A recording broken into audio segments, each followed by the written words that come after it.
you decide to market your brand is how you show up in the world.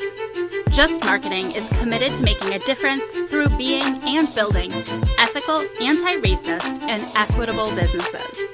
If we haven't met yet, my name is Meg Brunson, my pronouns are she, her, and Just Marketing combines my mission to build a more accessible and inclusive world with my expertise in the digital marketing space.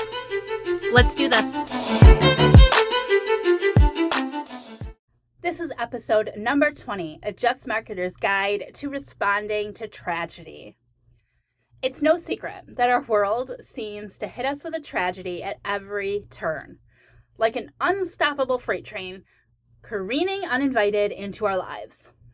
Since the topic is unavoidable, the question becomes, as a marketer, as a business owner, how do you go about responding to tragedies?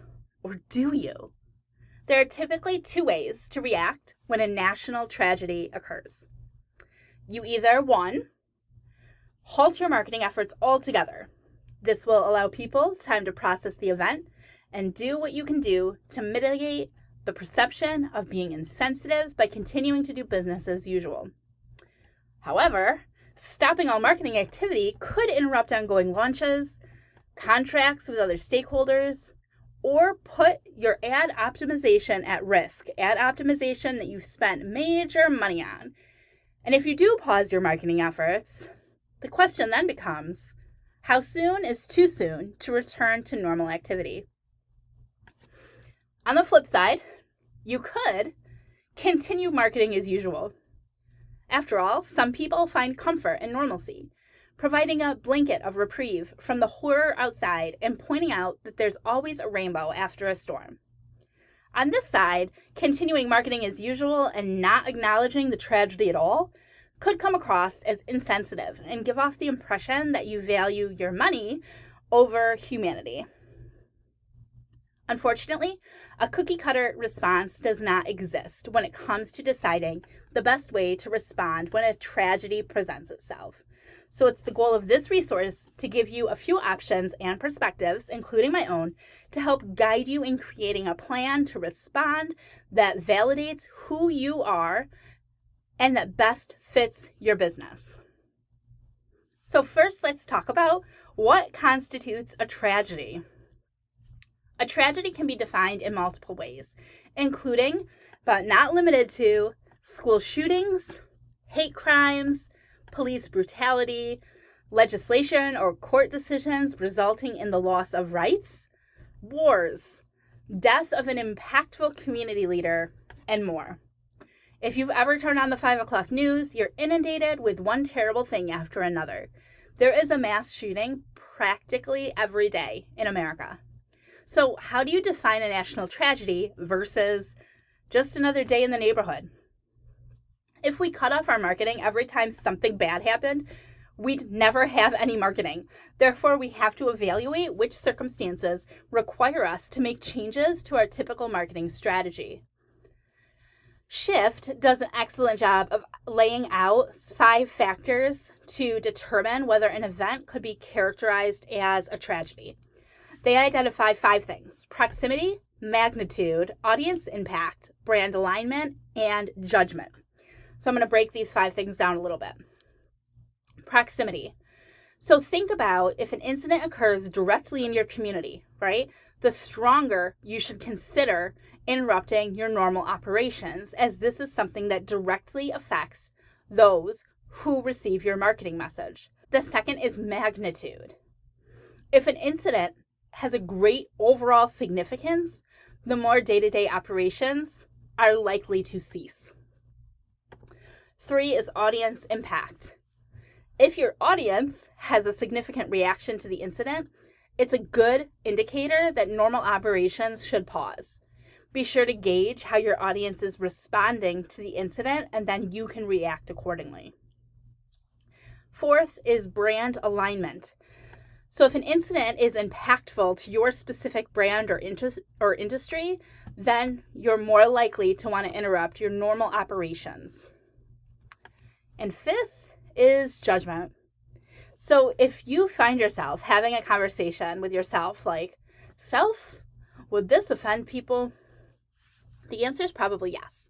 So using the above factors combined with your best personal judgment, base your response on the specific individual incident. I always encourage people to err on the side of caution. I think it's best that if you're not sure if a specific incident qualifies as a tragedy that's worthy of interrupting business operations, it's better to be safe than offensive. So once you've determined that a tragedy has occurred, there are 4 things that you want to do immediately. So the first thing you want to do is pause all automations.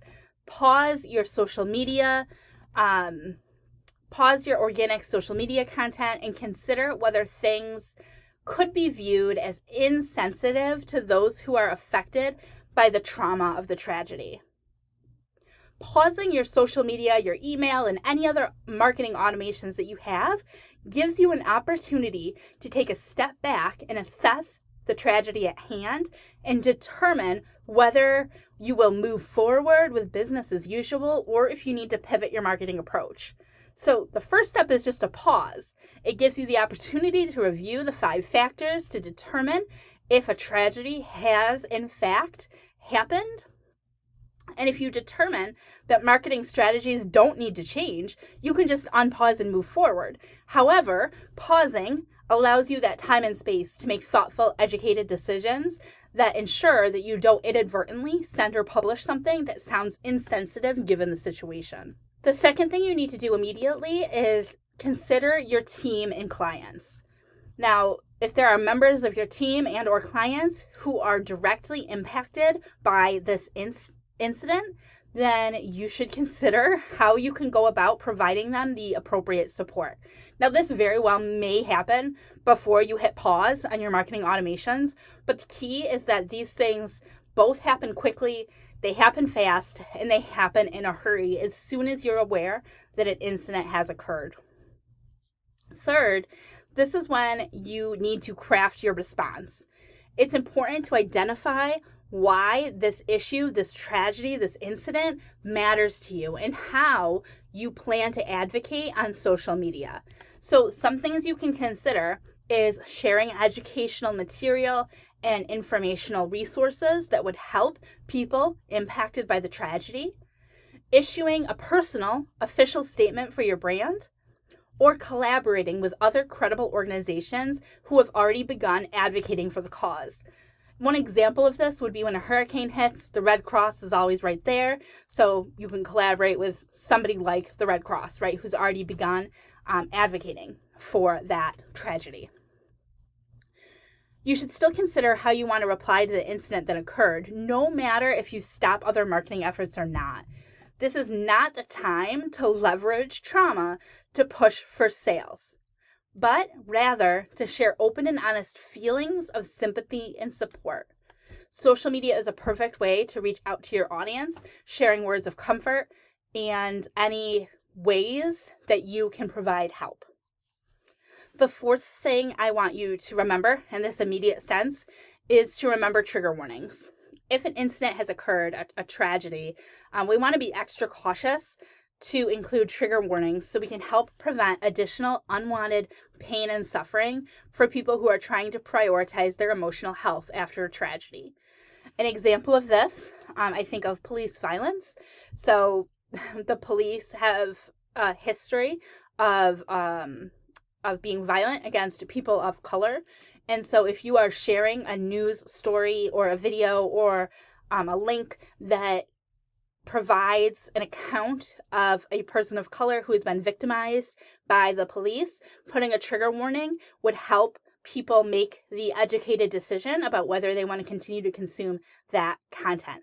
I know many people in the BIPOC community, they're not able to consume all of that content because of the emotional pain it causes them. If you want to hear more about trigger warnings, you can go back and listen to episode number 18, where we describe them more in depth. So I outlined 4 things that you should be doing immediately after a tragedy occurred. And now I have a handful of things, 5 things that I want to talk about we should be doing as soon as possible after a tragedy has occurred. So after you take care of the immediate tasks, you can begin to work through this group of things. The first thing is to process, reflect, and rest. Self-care is an essential element of activism. It's very important that you're taking care of yourself. Make sure that you're creating content that is aligned with your values as opposed to being driven from a place of pure emotion.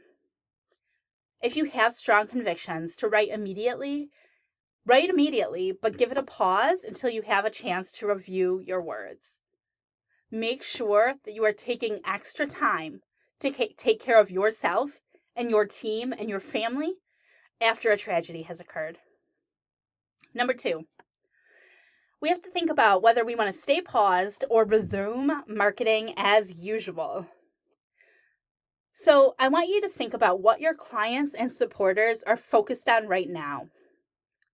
The initial reactions are likely to feel terror, shock, sadness, empathy, helplessness, and even anger. These types of emotions are key indicators that pausing your regular marketing efforts makes sense. You're not missing an opportunity to be selling because your audience is not in the right headspace to be making investments right now. Instead, they're focused on this tragedy, and they kind of expect you to be as well. It's important to reevaluate after a few days to see if the mood is shifting back to normal yet. And at that time, you can proceed with strategic small steps to go back to your existing marketing plan. Remember, everyone experiences tragedy differently, depending on their environments and upbringing, so make sure that you're consuming content from diverse voices to ensure that you best address the issue in an inclusive and respectful way, and seek counsel on these topics. That is important. If you aren't positive about the best way to go about responding, talk to other like-minded people and see what they're doing. If you're in the Just Marketing Alliance, this is the perfect place to have those conversations. Third, I want to talk about what you should be doing if you're not marketing at the moment. If you've put your marketing on pause and you're not marketing, what should you be doing? There are a few different ways that you can use this time when you've stopped marketing due to a tragedy. First, you can spend the time advocating for and strengthening your message of support available to the impacted community as well as those who have been impacted directly. Second, you can focus on plans for future marketing efforts. Think about what you have planned for later in the month or the quarter or the year and get a jump start preparing for those things. Third, you can spend additional time on your own self-care. Let's be honest, we don't ever get enough time to begin with, and during these times of trauma, we need it even more than ever. The fourth thing I want you to do is prepare yourself. Prepare yourself for correction and or for trolls. There are many different opinions on the best way to approach marketing following a tragedy. Social media is tricky, and that you should be prepared to receive feedback that is constructive, as well as dealing with potential troll attacks. So I encourage you to go back and listen to episodes 4 and 5 if you haven't already or if you need a refresher. And fifth, I want to talk about ads, paid advertising. So this is my personal opinion, and I'm aware that it may be polarizing. I don't often pause ads, even during times of tragedy, when it comes to paid advertising on Facebook and Instagram, which is where I currently focus most of my efforts and run ads for my clients. The reason I don't pause ads is because with my intricate knowledge of how the ad algorithms work on social media, I know that pausing an ad campaign will disrupt the optimization that my clients have invested lots of time and money into achieving. Of course, this is vastly different from halting organic content from delivering, which is something I 100% recommend. I do encourage you to review the content of your ads to ensure there's nothing problematic in the material in light of the tragedy. For example, after the Boston Marathon bombing, you would want to make certain there were no, for example, if you're dealing with a bombing, for example, You want to make sure there's no images that resemble bombs in any ads. You want to make sure there's no language that may be insensitive, such as saying things like your sales will explode or the first ad bombed, etc. So if those things had happened, turning off those ads and getting new ones running would be important. After you review the ads for sensitive images and language, I tend to leave the paid ads running as is.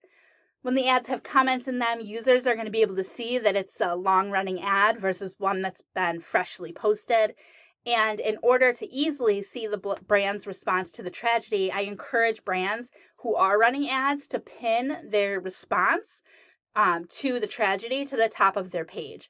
This way, if someone sees the ad, goes to the Facebook page, they can see the official response to the tragedy. And of course, if they've paused other organic postings, that official response should be at the top of their feed already. So after reviewing all of the steps to ensure you're responding to tragedy in a just way, the main takeaway here is to acknowledge that communication and marketing strategy, both during and after tragedies, requires an abundance of concern and consideration. When you're planning a response strategy, the most important guideline is to recognize those who are affected by the tragedy itself. Representing who we are and what we stand for to the outside world is a pillar of being a social media marketer. Implementing a considerate response standard when a tragedy occurs helps us to respond appropriately and quickly to these events. Okay, y'all. I know this podcast is full of recommendations for ensuring your marketing is just, and trying to remember all the things can be overwhelming. Luckily, you don't have to rely on memory alone. Before you post your next piece of content, be sure to download the Just Marketing Checklist so that you can ensure that everything is as accessible and inclusive as possible. You can download that resource at justmarketingchecklist.com. You may already know, but we've made Just Marketing accessible to you however you prefer to consume your content. You can subscribe and listen on your favorite podcast player, subscribe on our YouTube channel to watch the videos, or read the transcriptions on the blog and subscribe there as well. I would appreciate honest reviews wherever you are consuming this content. And of course, if you would share this resource with anyone who is or should be on a Just Marketing journey. Thank you so much for being with us again today. I appreciate you, and I will talk to you soon. Bye for now.